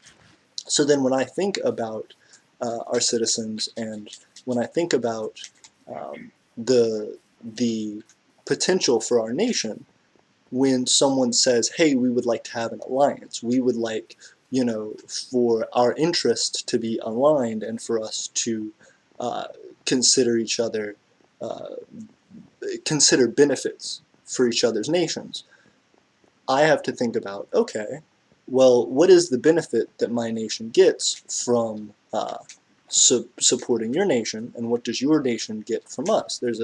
just in economics they call it a cost-benefit analysis. You know, if Yeah, we say, I know that. yeah, so if we say the Empire of Eternia supports insert micronation, insert YouTube channel, whatever, I want to regularly and positively promote that group. So one has to be something that ideologically I support and believe in, and then as well has to be something that gives us some degree of growth and benefit for its purposes as well. If the micronation that we support has a YouTube channel, I want to make sure that that YouTube channel goes up by 100 subscribers or something like that, if possible. Or, I want to make sure that when we make videos, we're telling people this is our alliance member, this is someone who's helping us to grow, so go help them out in the ways that we find value in ourselves. But if that nation says, well, what we can offer you is a friendship and a smile, we appreciate that, and I'm happy to accept a friendship and a smile, but then all I can offer you in return is a friendship and a smile. I can't offer you something which will give you a ton more benefit than it will ever give us, if that makes sense. Yeah, that makes sense to me. I think excuse me.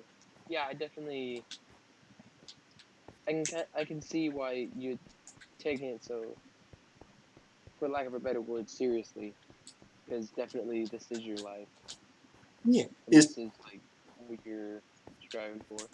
absolutely. And it's also just because of my belief that, like, I think a lot of the things that micronations start alliances for, you don't really need an alliance for. Like, to do things like that, to say, like, we recognize each other, is a huge reason that micronations create alliances. Mutual recognition, it has been the top reason for alliance that I've been given since Eternia started. I don't think I need to be in an alliance with you to say, if you consider yourself a nation, I'm happy to consider you a nation. That just is my definition of micronationalism. It's not based on who I support and who I don't. I feel like it would be even stranger for me and against my own morals and my beliefs to say, well, uh, I only recognize nations who support us. I only recognize nations who agree with us. Um, I don't think that's fair to what we're doing. So I think if we consider something an alliance, it's just by a stricter definition. I gotcha. Yeah. And that's been something that's been really difficult with Parkistopia, especially, is because Parkistopia did give us and has given us a ton of support and a ton of ability to grow on YouTube and otherwise. Our videos with Parkistopia are some of the most popular on our channel and have gotten us a lot of subscribers. And yet, currently, Parkistopia is on a hiatus, and I'm not sure if Parkistopia will ever come back. I certainly hope it does, and I hope that there's a day where Parkistopia and Eternia can continue more direct relations and trade. But if that doesn't happen, eventually we may reconsider our terms for alliance, especially if there are other alliances that start to do significantly more. I gotcha. Yeah. Oh yeah, do you remember me sending you like that whole document I found, which was like one of the addresses that Parkistopia actually like made? So that's Did you? interesting. Oh, I'm sorry. Yeah, I didn't. I don't know how I found that. I guess someone wrote it and then just posted it randomly on some forum in just some Google Doc. That's cool. So do you think they like? So wait, was it General Secretary Brizette himself, or was it someone who like watched the video and typed the whole thing I don't out? know. I don't know who the email was. Maybe some. I don't know. I just found it. I was. I list like. I saw it, read it. I was like, hey, that's cool. An hour later, I was watching the video and I remembered that it sounded exactly like the script. And sure enough, it was word for word of the fucking script. Excuse my language. No, that's great. I want to go back and look at that because I remember him showing me in person what it looked like, because he read it like from a podium or from where he was standing. I believe it was a podium, and he He's like really well spoken, that guy, whoever he was. absolutely. General Secretary Brissett is the name of the leader of Park Dystopia, but he super cool guy. If that is an actual like transcript of the address that he gave, I would love to have it. I would print it out and like frame it and put it in our headquarters, just at very least to say, this was our first. This is our first ally, and this is something that's like Yeah, a part of like history. the store doing like the first paper currency they ever get, like their first dollar bill. Hmm. Like they frame it. Yeah, that's cool. Absolutely. I just always found it funny, Here's this guy complete. I don't know what his alignment was, but it was just like it looked like Marxist, communist. Am I right in saying that? Absolutely. I believe at the time he considers himself or his nation, a Marxist-Leninist nation. Is how he described it. Yeah, And and then legit on the complete opposite side of the spectrum, here Saunders in AP saying, "Hey, what's up? You want to trade plastic?" And thus an alliance was born. absolutely, Did, absolutely. did he approach you or you approach him? About the plastic, I had approached him, but in our Oh, actual meeting, he had approached me, which was really interesting. I had started making videos. I think right after our War is Stupid video, um, he had contacted me pretty. Well, it might have been before that. I'm not sure. But after one of our videos, I read a comment that was not from General Secretary Brissett himself, I don't think, but from someone else who was in his micronation, and said, "Hey, a um, representative. right, That's important. yeah," and said, "Hey." Um, I think we are fairly well. No, no, no. I think he said, "Hey, we would like to have like relations or whatever, something like that." And so I emailed them back, or I wrote a comment back, and then I think I got their email, and then we started emailing and figured out that we were both really close to each other geographically. So it was a coincidence where not only was it somebody who was just interested in that, but also we had the incentive of moving forward with something more serious because of the fact that I could drive 20 minutes from my house and be in his country. So Oh wait, legit 20 minutes? That's all? yes, I thought it was like an hour. not far at all. No, Oh my his god.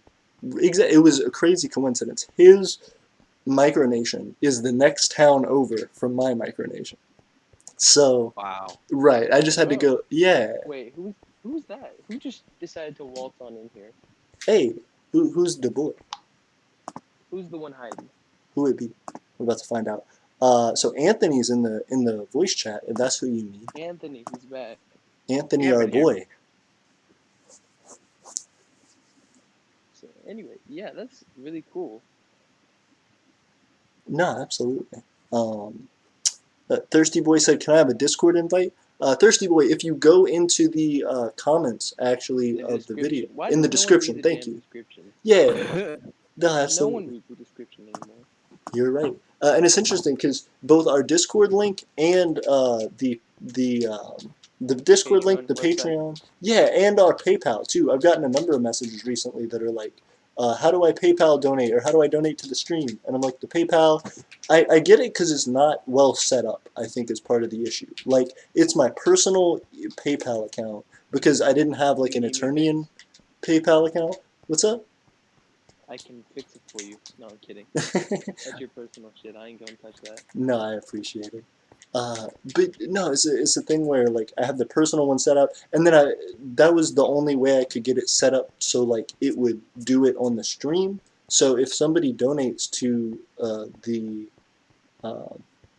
PayPal, it should come through uh, on the stream, but I never know because nobody's donated to it yet.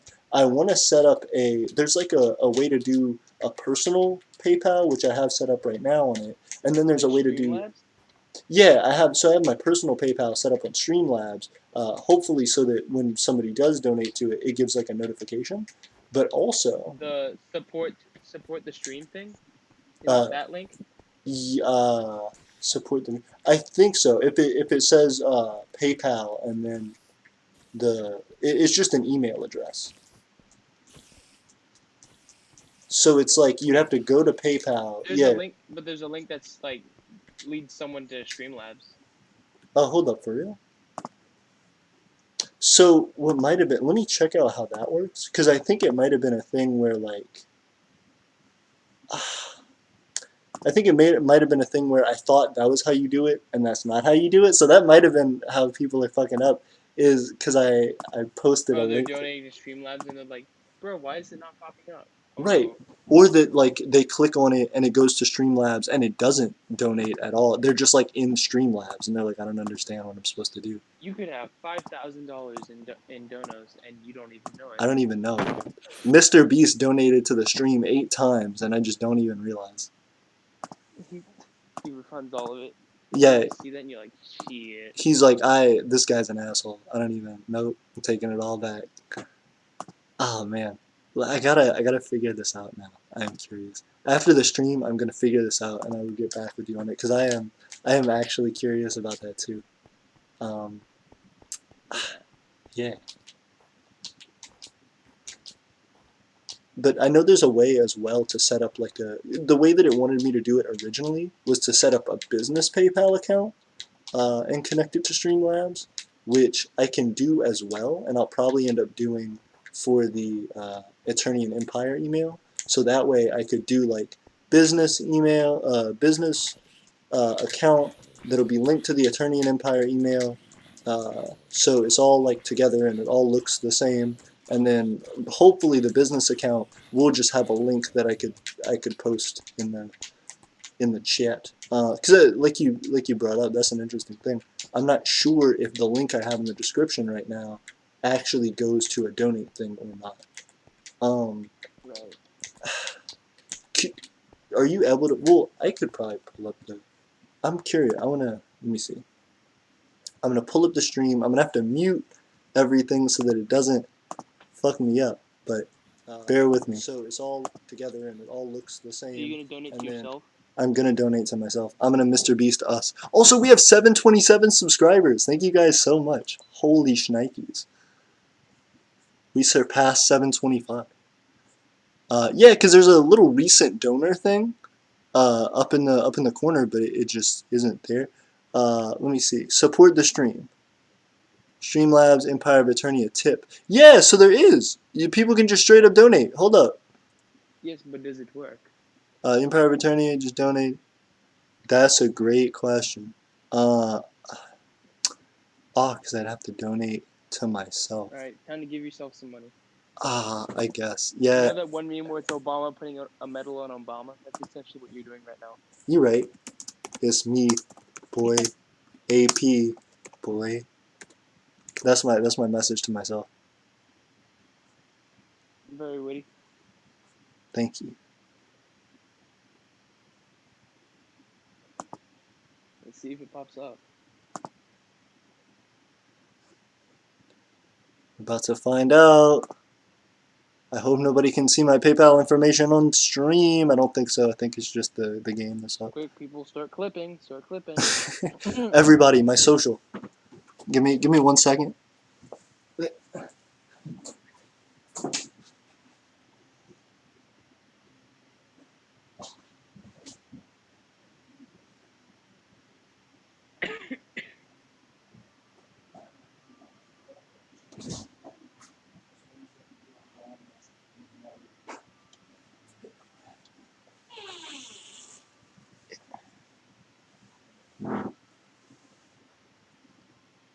Sorry about that, guys.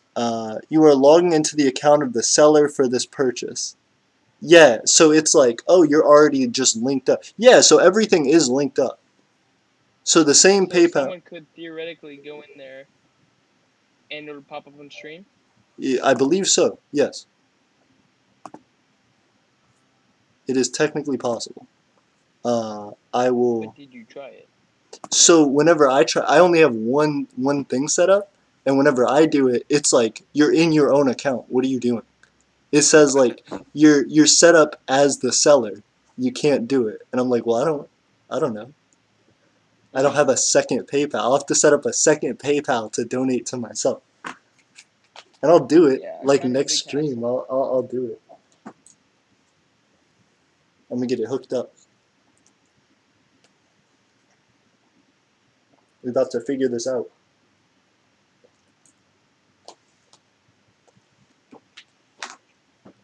Mr. Beast, if you're in the chat, slip $1 million just quick, just to test Mr. out the Beast, stream. help us out. Everybody tweet at Mr. Beast.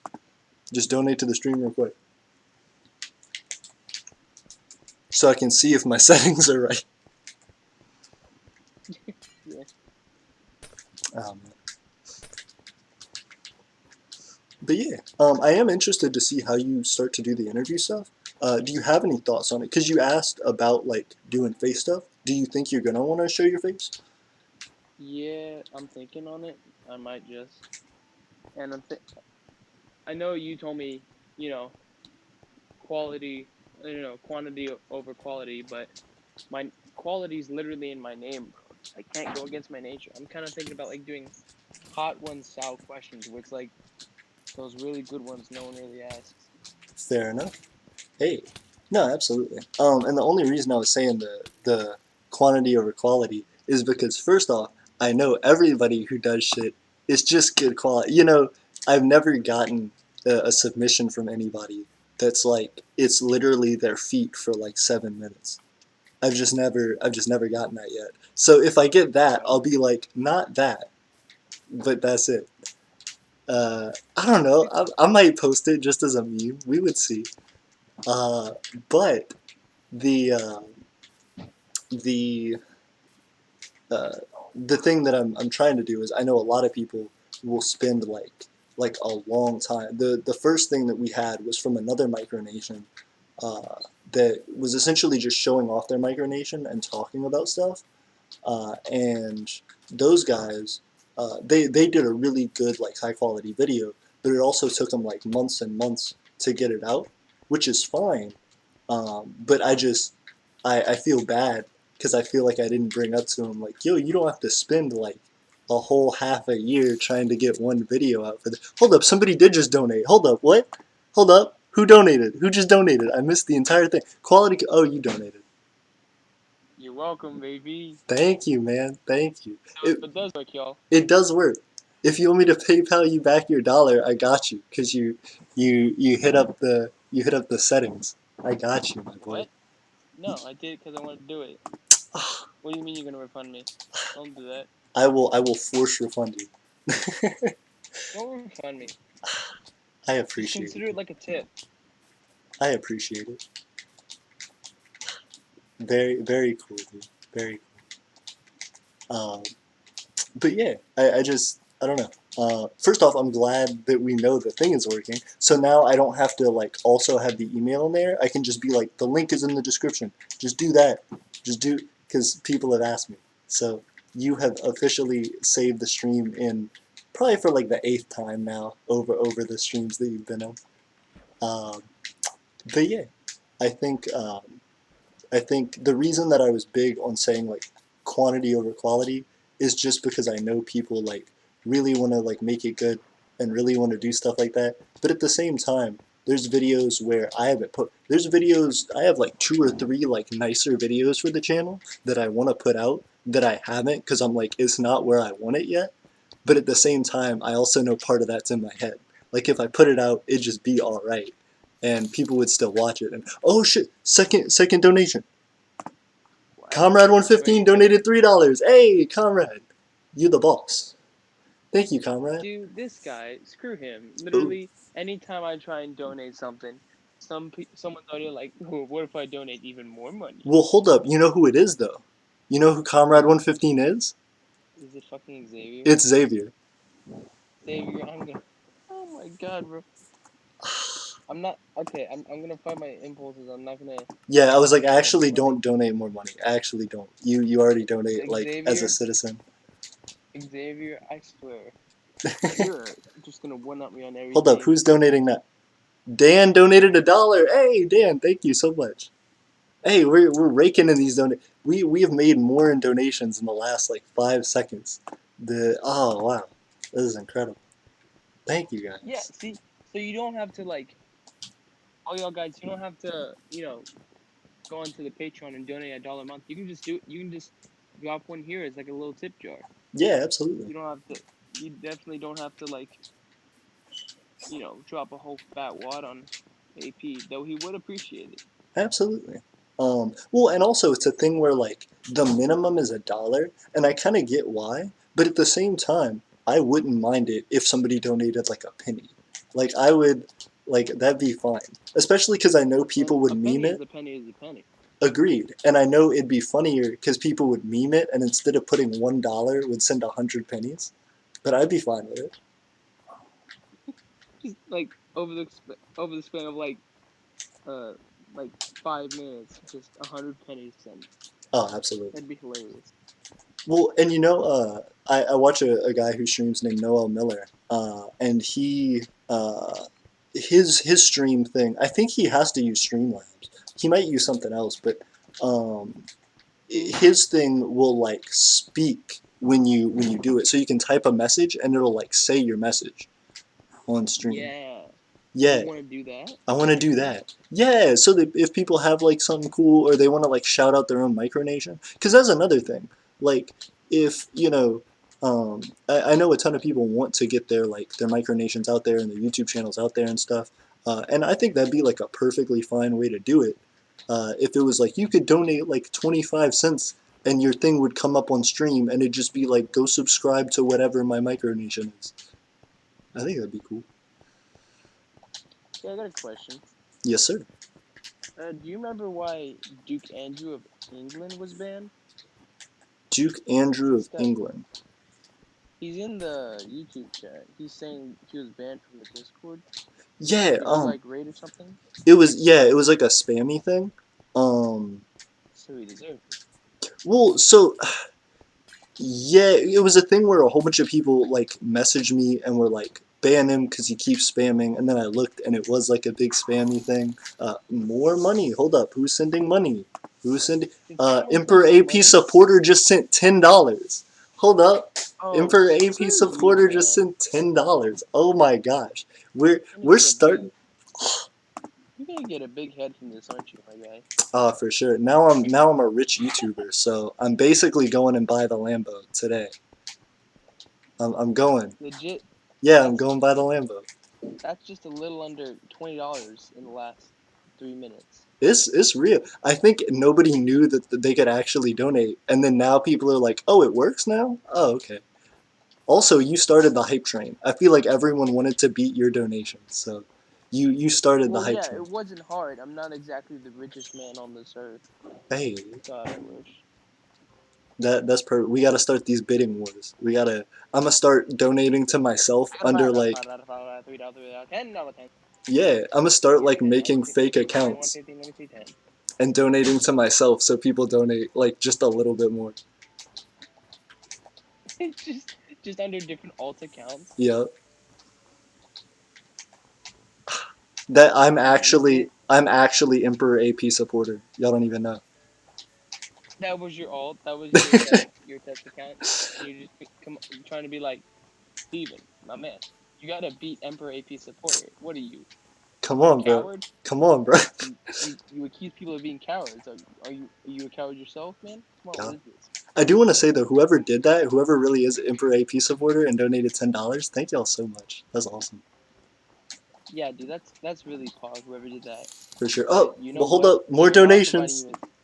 Comrade Oh 115 Jesus. donated $11. Xavier, you spending all your money, Xavier, bro. shut up. You give him a stable income already. Stop wasting your daddy's money.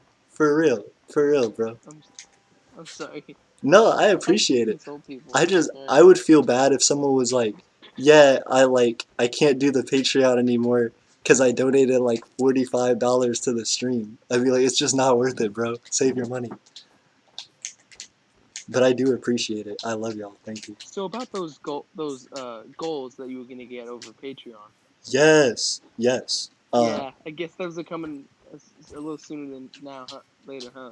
Oh, absolutely. Well, so first off, I do need to do that. I've been like slacking on you and Xavier's thing. One of the goals for the $5 What's it? tier is to shout y'all out on stream. Like y'all have a thing on the for the $5 tier that's just like I shout y'all out like every stream because y'all are Oh patriots. no, please So don't do first that. off, Xavier and Steven, thank y'all so much And for being patriots. It means a lot. all right, I'm just gonna ask you, calm down with that, cause legit, micronationalism, it's it's like a guilty pleasure. No, no, none of my friends know I do this. All right, fair enough. You got keep me on don't keep me on under wraps. I don't want to be like secret agent man, but like I get just you, bro. don't shut out the blue channel. I, just shout out quality control. No one knows who I am there. Fair enough. Fair enough. Shout out QC. Shout out my man QC over here. Don't don't abbreviate me. Now I feel demeaned. Just say Steven. I don't care. Shout out Steven. Shout out Kink Lover 69 in the chat. Yo, Daniel Maloney's asking if he wants to join the VC. Yeah, absolutely. You certainly can. Absolutely. Come give us your input.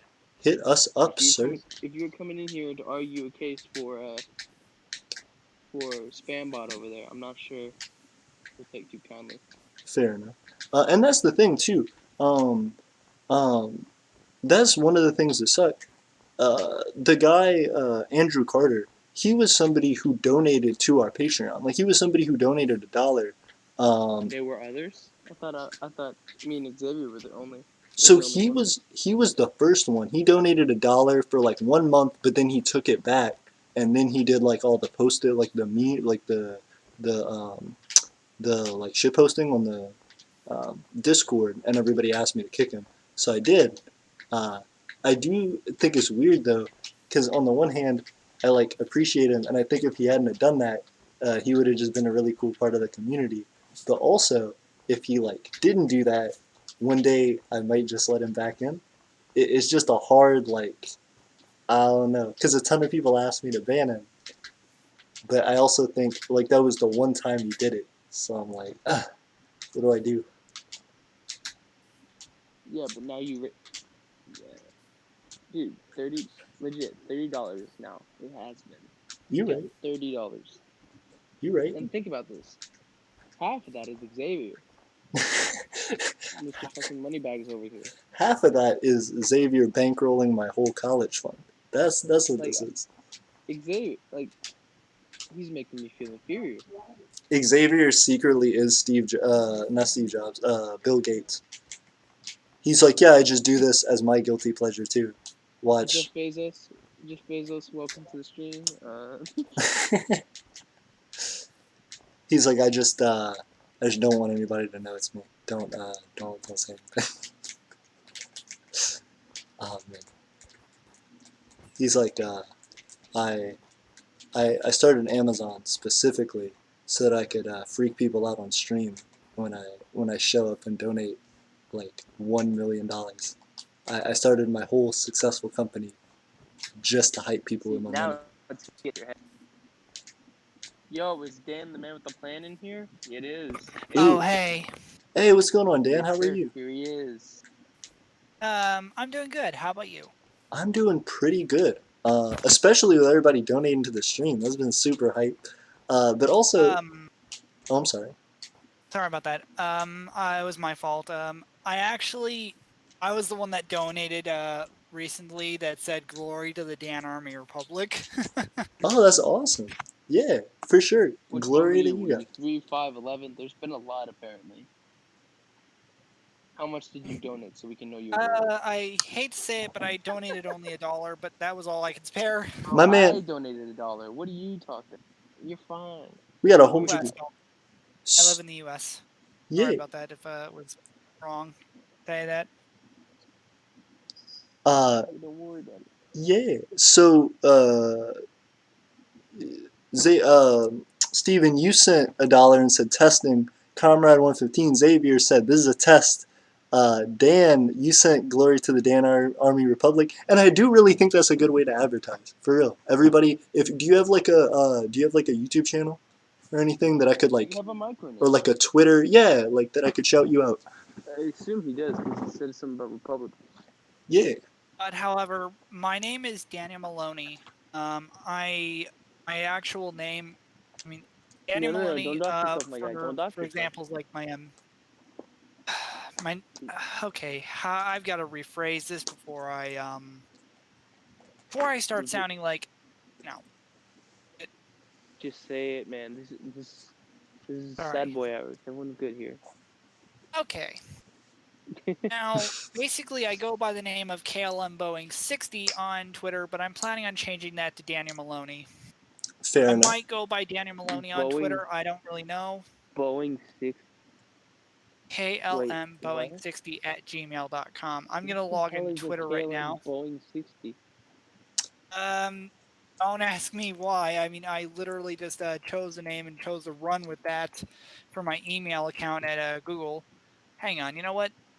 I'm on Twitter right now, so might as well actually okay, so I go by the name Daniel Maloney on Twitter, but I go by, like, you can put at KLM Boeing 601. Daniel, do Oh, are you you? advertising yourself? Yeah, absolutely. Y'all hit him up. Daniel, do you post stuff on Twitter?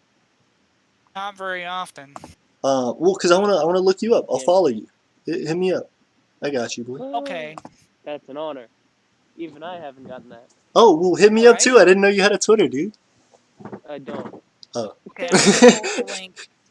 No, I'm I'm just gonna post the fucking- link right now, which is here we go. Oh, awesome! Thank you. I will go back in a little bit, and I will subscribe, or I guess follow is Follow. what's on Twitter. Hey, AP. Oh, can you actually post stuff? I don't think you can post stuff in the chat. Are you on our Discord? Oh yeah, you did it on Discord. Yes sir. Confederate States of America just joined. Oh hey, what's going on, man? How are you? Oh, I've In got to the, see this for myself. It's YouTube. It's in the YouTube chat. And honestly, I mean, on the YouTube chat. I'm joining Considering the YouTube history. chat. considering the history of the Confederate States of America, I'm a little worried. Well, they're not donating to the stream yet, so we don't really have to like acknowledge their past. We're Well, not that's an accomplice, you know. Yep, Okay. you're right about that. If they start literally funding checking us, the then stream. we're Dalek, what's good? He's here.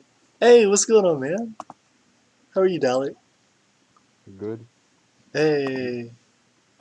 Legit, it's so late for me. Why is everyone suddenly joining in now? It's No. like 12. It's 12:56 a.m. for me. You know, I mean, right? Does anyone in here know the Duke of England, also known as Duke Andrew of England? Spambot, yeah. Yeah. What about him?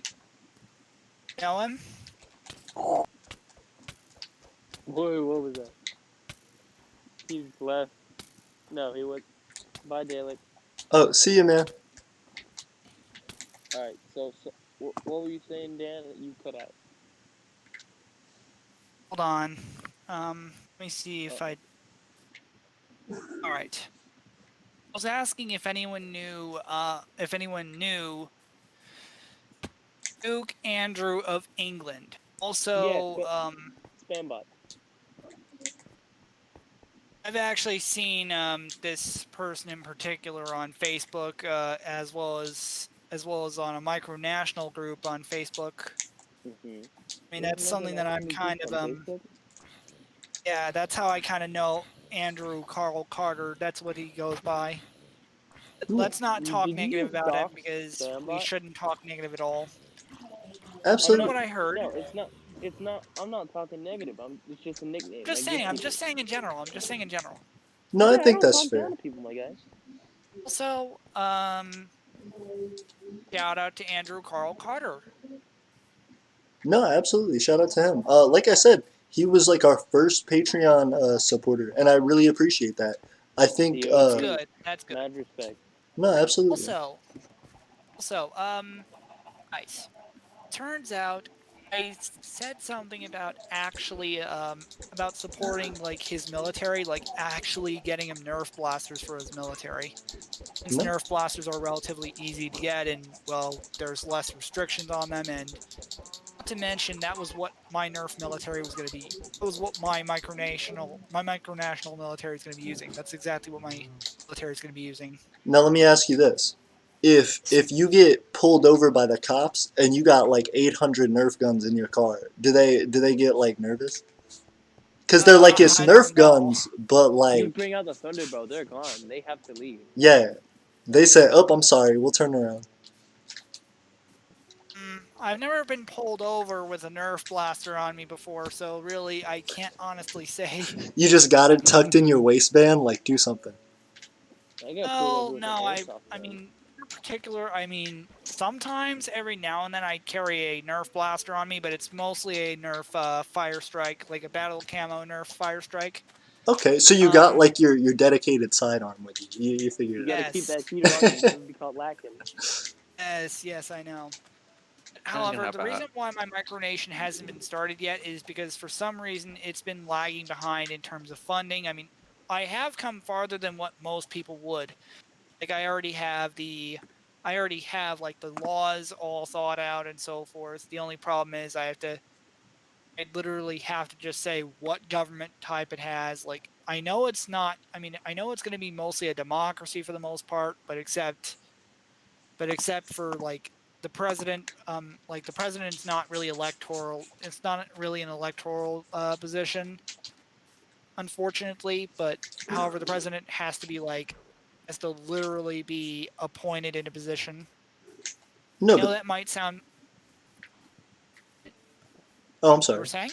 Oh, I was just saying, I think that's a lot of the time important. Like, if you want to have a democratic micronation, that's a good idea to pursue. But I also know a lot of the time, like we've talked about in other streams and other videos, it can be difficult for democratic micronations to like stay intact, and that's something that I've had my own personal issues with in starting a previous micronation. So I definitely understand why, if you're saying, for example, you're the president that you want to make sure that you stay in power so that you can keep the nation going. I mean, not to mention the Dan Army Republic. Not to mention, not to get too serious here about like politics here, but however, we do have like a large number of hate groups that are banned, that are from the U.S. that are like straight up banned in the DAR. Mhm. Like over 800 something of them. Oh wow! 800 and something of them. Now, are these all ones that you guys have had interaction with and have had to ban Oh, based on like that, or is it just that you've like looked them up and been like, yeah, we don't agree with these?